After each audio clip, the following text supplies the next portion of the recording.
It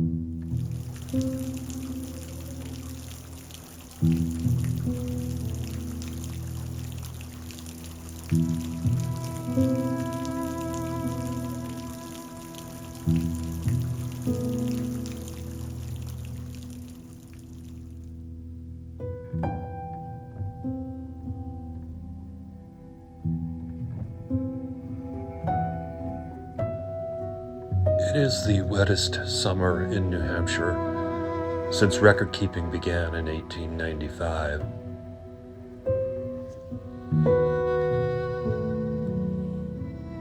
Tomorrow we begin a 9-day hike, and the 10-day forecast indicates we will see a lot more rain.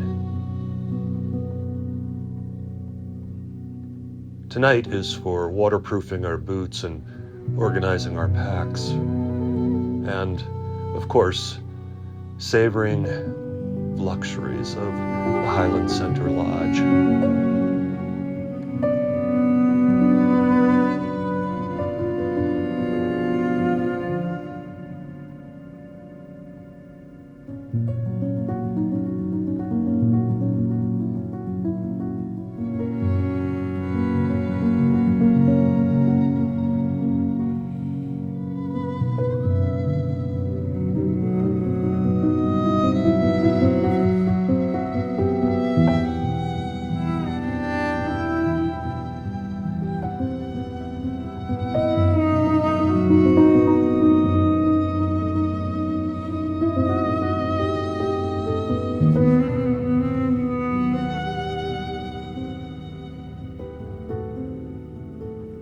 The last time we expect to be entirely dry for the next 9 days.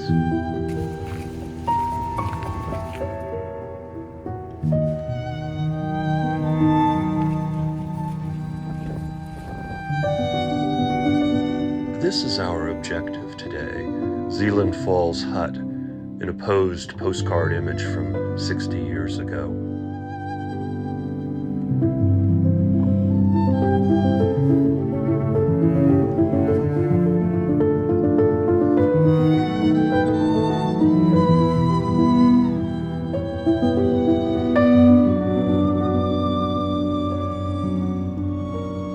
Crawford Brook has been running high enough recently to wash down tree trunks and branches.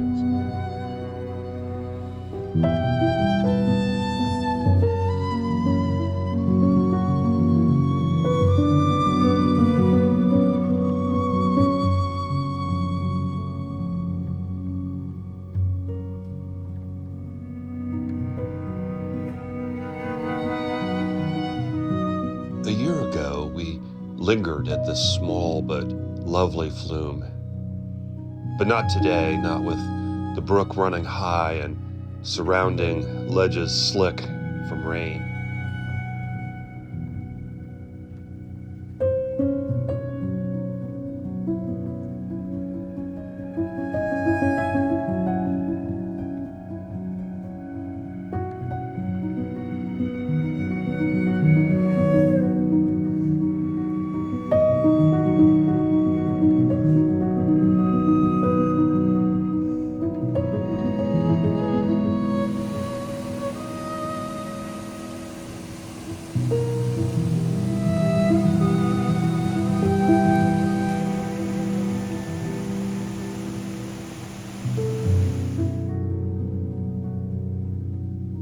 From this trail junction a year ago, we stayed on the Avalon Trail for the incredibly steep and rocky ascent to Mount Avalon's summit, with its sublime views of big mountains to the east.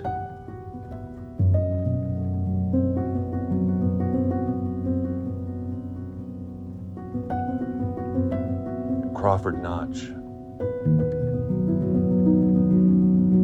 Today, we are instead taking the AZ Trail to the height of land between two 4,000 footers, Mount Tom and Mount Field.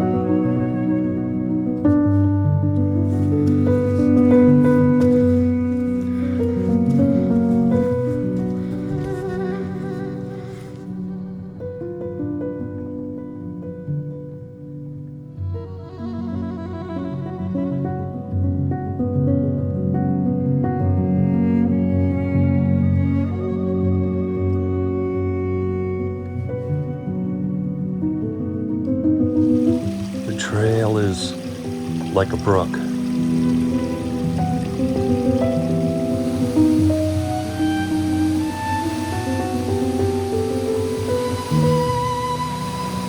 And the brook crossings are like a brook.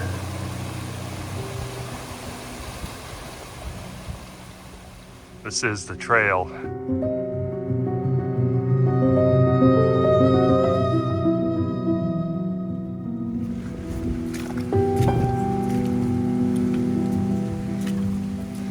One happy camper.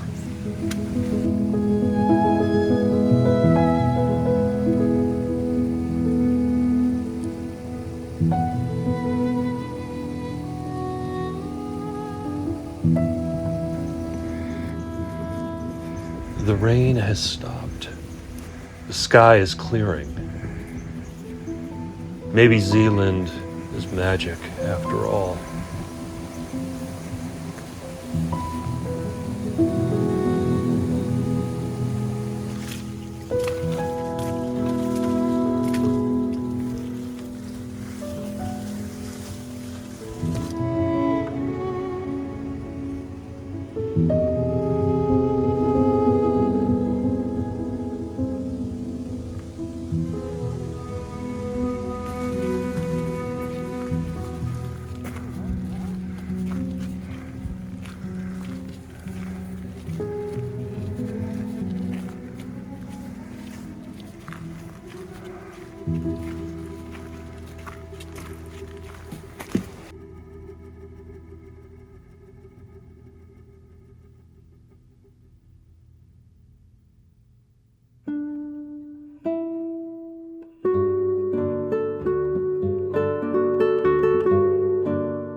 The Zealand Falls are running heavier than we've ever seen.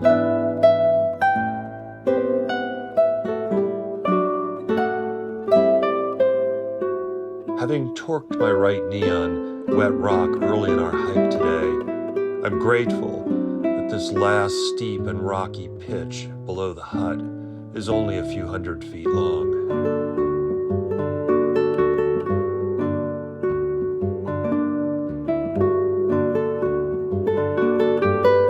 Early in the Great Depression, the summer of '32, another summer of record rainfall, the Appalachian Mountain Club constructed Zealand Hut within spitting distance of the most impressive rapids and falls on White Wall Brook.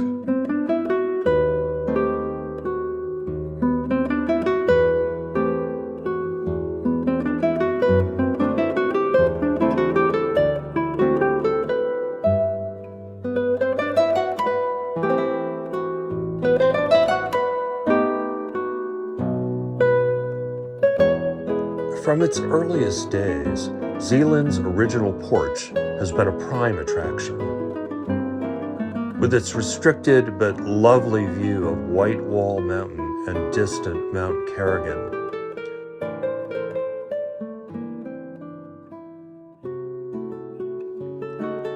A northbound AT thru hiker enters audience right.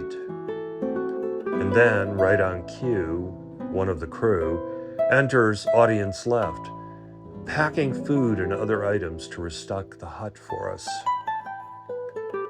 The loads the crew members routinely carry are no laughing matter, far heavier than any backpack a rational recreational hiker would ever consent to carry.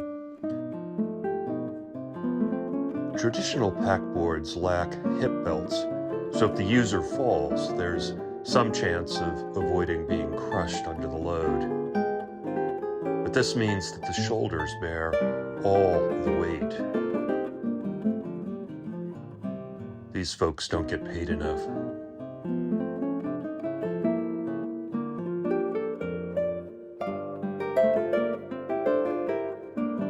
Meanwhile, inoffensive garter snakes sunbathe where guests have laid out gear to dry.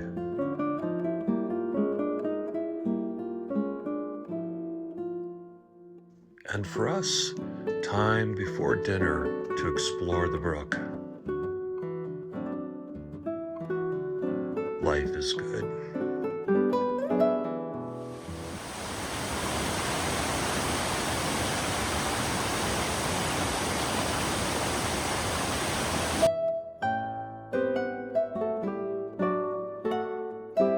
The hut we first visited 38 years ago is still here, but updated and expanded.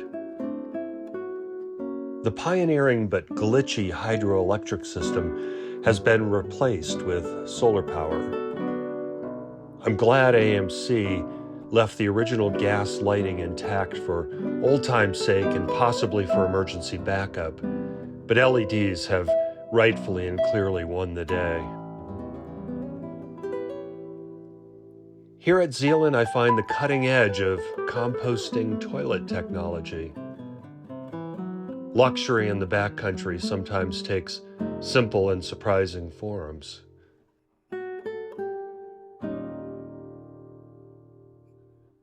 I love this hut all over again. Sorry if that sounds too simple.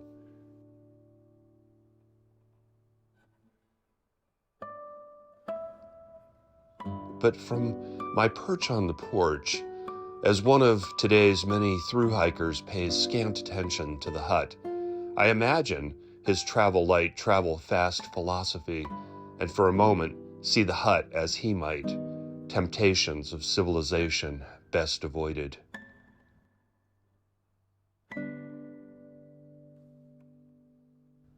Press on, press on.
The Ethan Pond Trail is haunted.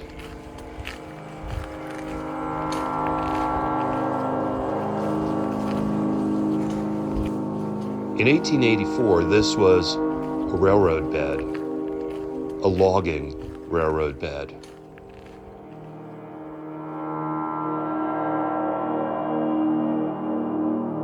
One man, J.E. Henry, owned almost the entire Zealand Valley. He hired some of the toughest men around.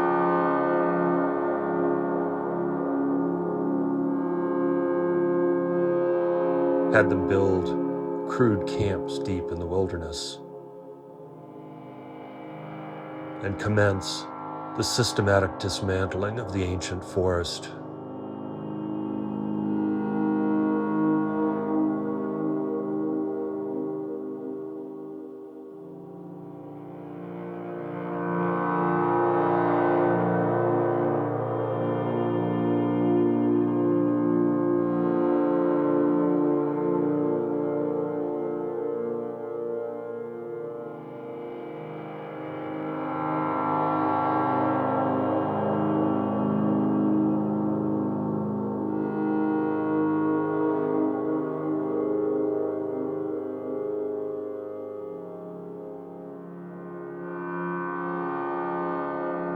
The rail lines hauled crew and provisions to the camps and timber to the mill towns that sprang up at the periphery of the White Mountains.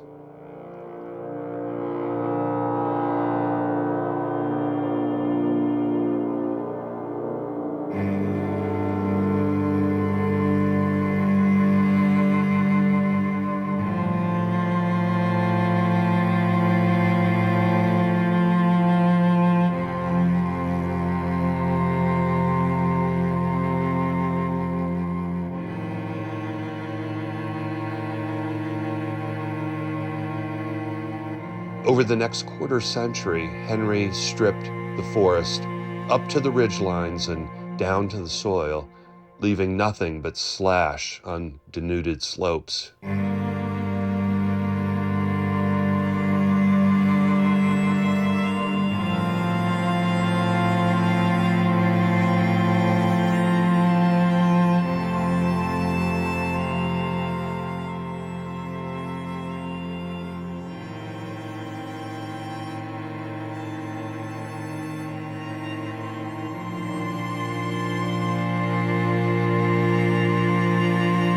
The slash exposed to the sun became fuel for a series of apocalyptic fires.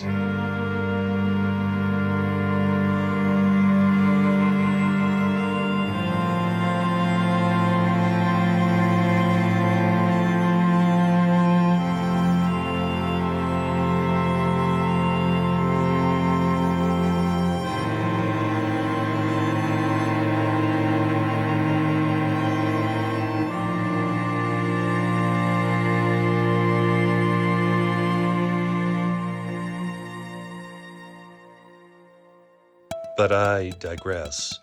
This summer of record rainfall favors fungi, not fire.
It was a good night to spend under a roof.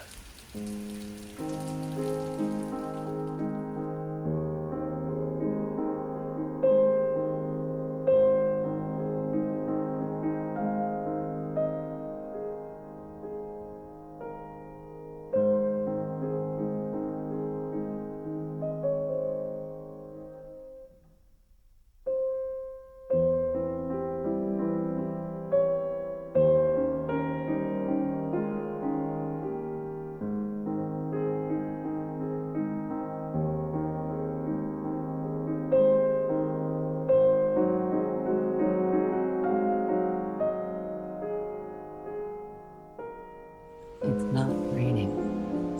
Say it again.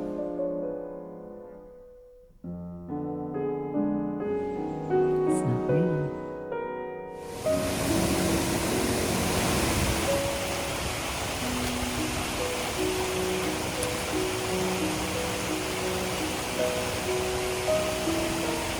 The first brook crossing was more interesting than usual due to high water, but not difficult.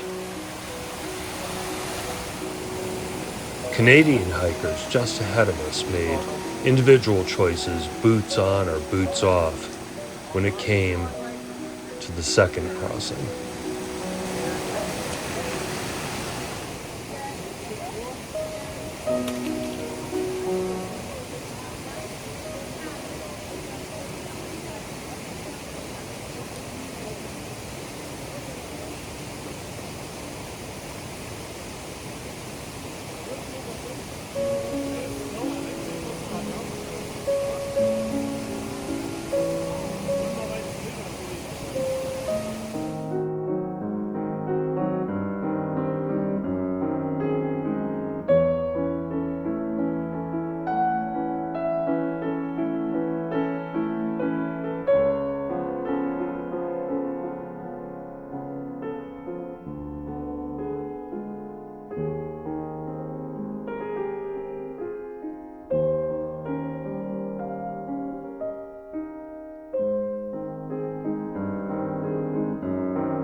The aptly named Hobblebush.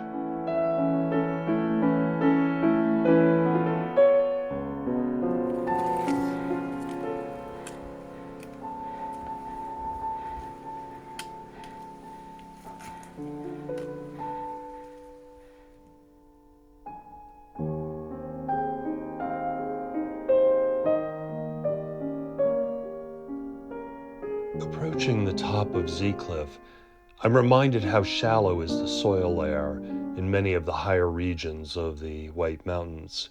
An inch, 2 inches on top of bedrock, that's all.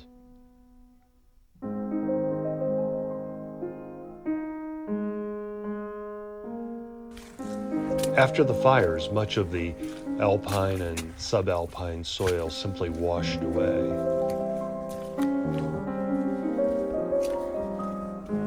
The regrowth of the Pemi is a study in the resiliency of natural systems. Resiliency we perhaps should not take for granted.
This rock in here is much more fine-grained than at the other end of Zealand, and so much slipperier under the foot.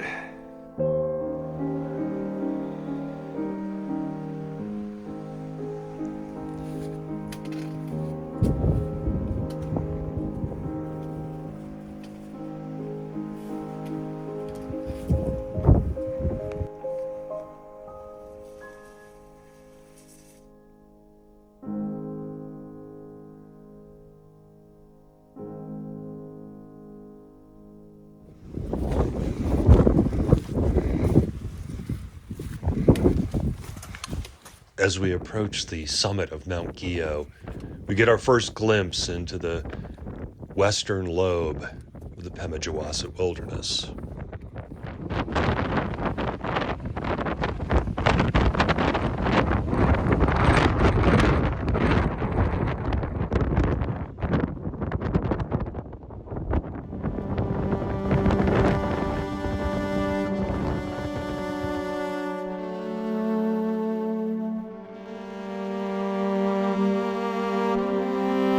Mount Gio was named to honor Arnold Henry Gio, a 19th century Swiss-American scientist who made significant contributions in the fields of geography, glaciology, and meteorology.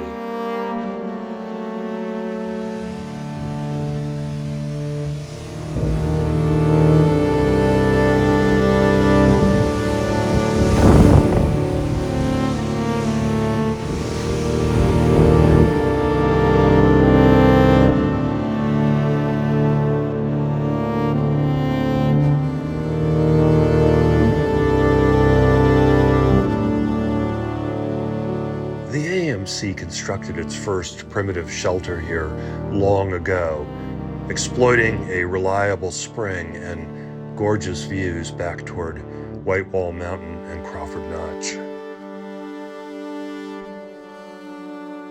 Gio, rebuilt in 2019, will be packed with AT through hikers by this evening.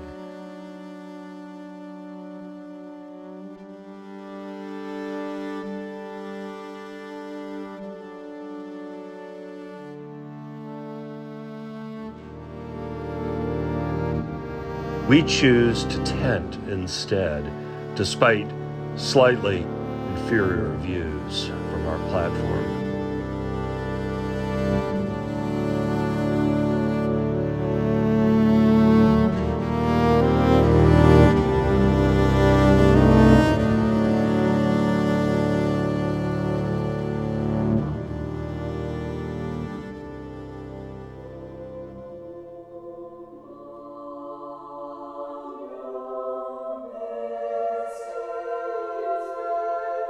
It rained that night, but only lightly, and sunrise was fiery, surreal.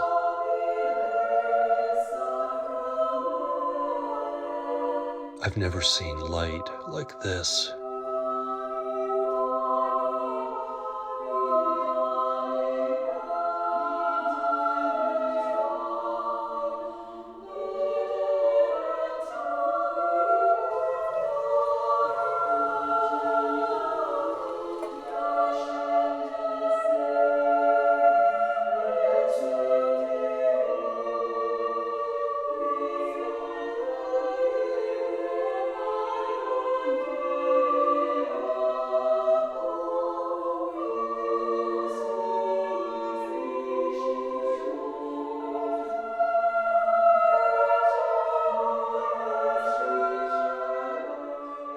Mount Bond is a mere diversion today.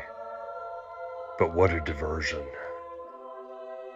George Phillips Bond, the second director of the Harvard College Observatory, is remembered as a pioneer in using photography in astronomical research. Ironically, there are no known portraits of Bond himself.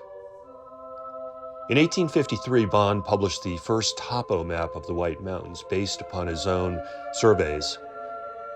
The three peaks named after Bond are the most remote in the White Mountains, furthest from any road.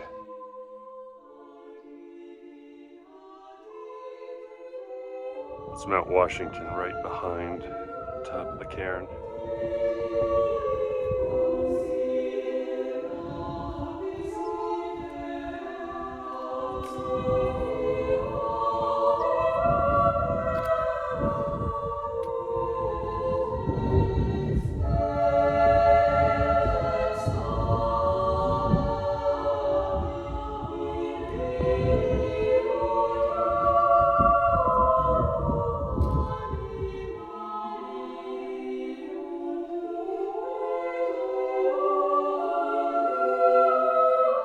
I am never unimpressed by the greening of the high ridges once the snow melts between late May and early June.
Looking east, where we've been,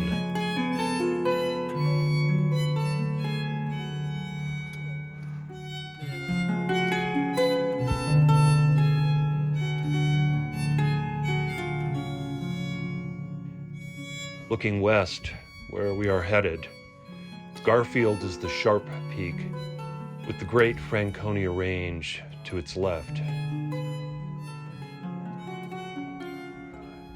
Summit time always seems to fly, and yet becomes timeless. Milliseconds, 89 years ago.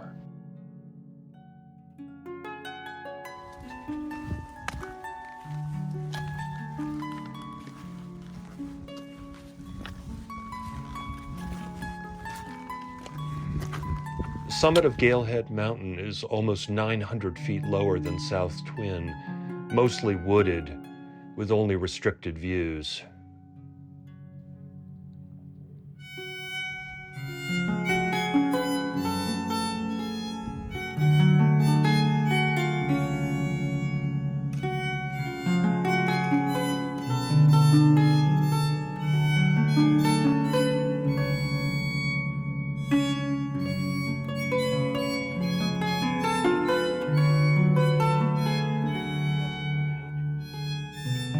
Let her come down, and then I'll come down so you guys can come up, or you guys can come up.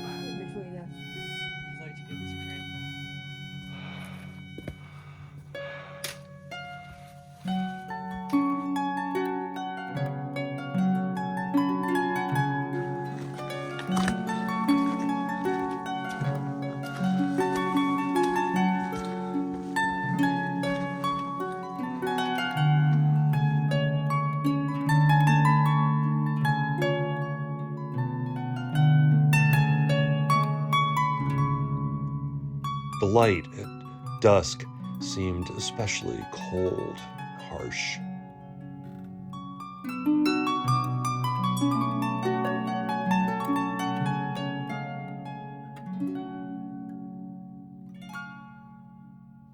But inside the hut, a completely different atmosphere.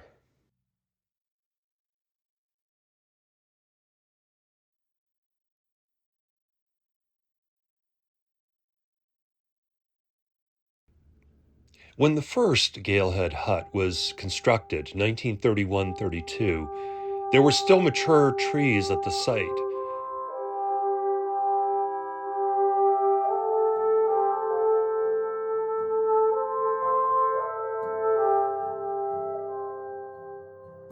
But the great hurricane of 1938 leveled the ridgeline, temporarily opening up expansive views.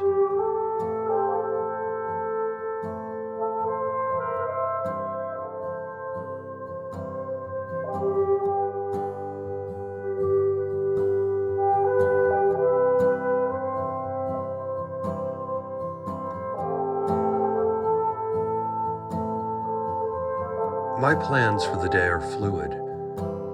Photography as the weather drifts from one state to another. Reading, for sure, whatever I can find in the library. No destinations, one might say.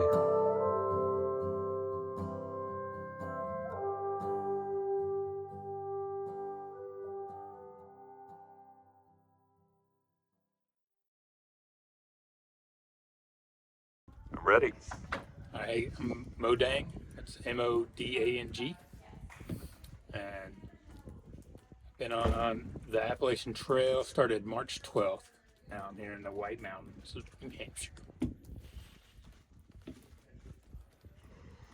How do these compare to other parts of the AT? So far, this is my favorite, but tell you what, it's tough. It's tough treading. You're gonna slow down when you get up here, but it's also, I'd say, the most rewarding when you get up to those views. Franconia Ridge was awesome yesterday. Views, 360 views. It was a blast. Fun hiking. Anything else you want to add? I would just say, if you're going to come out here, be prepared to get wet and have fun. Yeah. Cool.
He scored something good.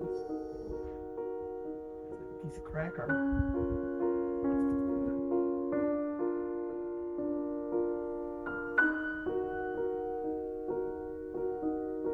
The summer hut crews are about to cycle out, and this is a time for them to celebrate what they've accomplished and bonds they've formed over the season. This is their time.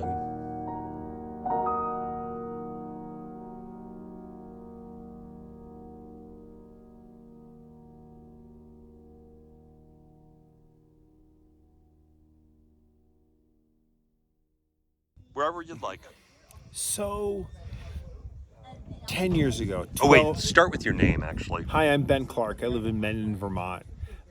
Probably 10, 15 years ago, Seth brought us here with all of our kids. So we had 7 dads, 13 kids. We came, did the whole White Mountains trip, hut to hut, etc. My oldest daughter said, I'm never coming to the huts again in my rest of my life. My youngest daughter, Becca, is now in her 3rd year in the huts. Loves it. This year, she's a hut master here at the Galehead Hut. Absolutely loves the experience, lives in the mountains. On her days off, she goes on insane hikes. This is what she does. It's fantastic. Most important race of all races. The Falmouth Romance, Let me introduce you to our competitors. Boston Marathon. We've got Give it up for Tackle marathon. Give it up.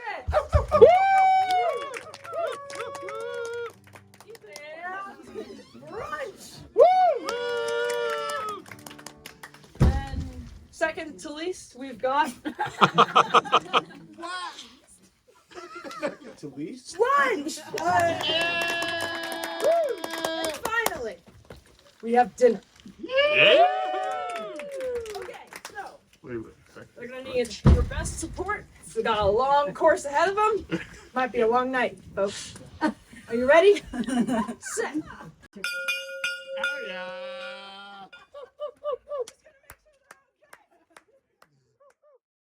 Confusion in the grandstands. The race around Galehead is taking longer than expected. Apparently, the hut is much larger on the outside than it appears from the inside.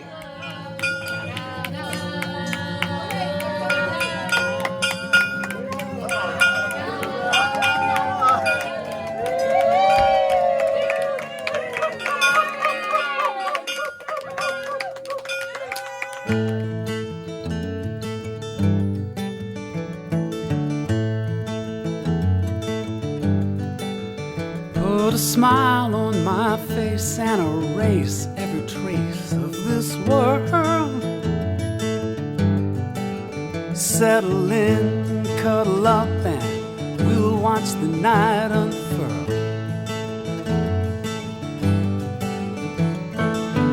Open up those bedroom eyes, bring your lust and your lullabies.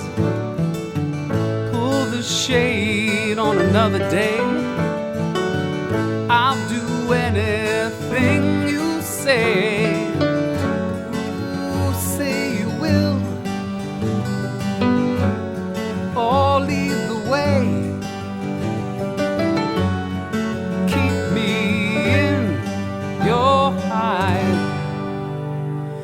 Wait, I wait. Put your hand on my heart. Promise not to part when we dream of that place I'll race with everyone and everything I see. That's worth it right there. Look at that. That was like one of the first. First yeah. Oh, a double rainbow. What's happening? You see it? Elfin glow. Yeah. Somebody is in this building.